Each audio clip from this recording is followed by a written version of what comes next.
So they call America the land of the free, and they say the courts are open to everyone.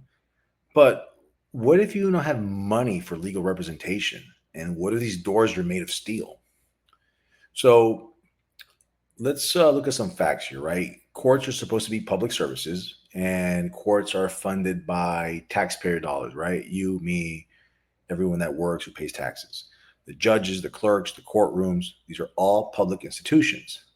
But to actually use the system, you have to pay enormous cost unless you decide to go pro se, which is never advised. And in all cases, attorneys are practically required. So think about civil court, family court, criminal court. And the system is so complex, so technical, and overloaded with procedures that the average person has no real chance without a trained attorney. The cost is brutal. Good attorneys charge hundreds of dollars per hour.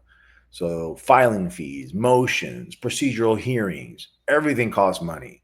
A fax costs money. An email answer costs money.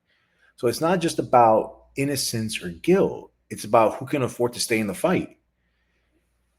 And when you have a structure like this, poor people get steamrolled, right? So if you have a criminal case, public defenders are overloaded with cases. Some carry 100, 200 plus cases at once. So they really can't give any personalized defense. So the poor citizens and poor citizens, let's say now in civil cases, right? So for example, divorce, custody battles, eviction, they often face, again, opposing attorneys that they can't match. And if you look at the statistics, incarceration rates are highest among the poor, not because of guilt, but because poverty can't defend itself. This system pretends to be equal, but it's built unequal. You can claim equal protection under the law if the survival depends on who can afford, the better gladiator.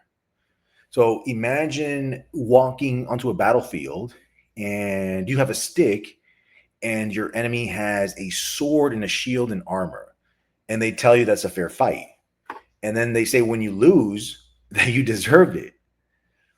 Look, law is power, but power protects itself.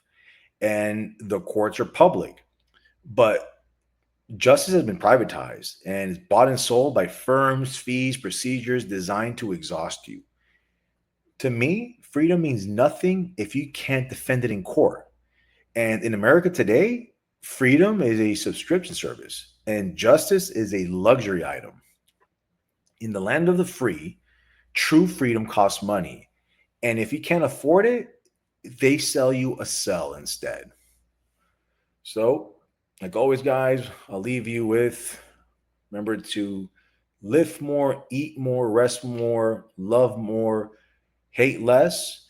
And it's time for some judicial reform.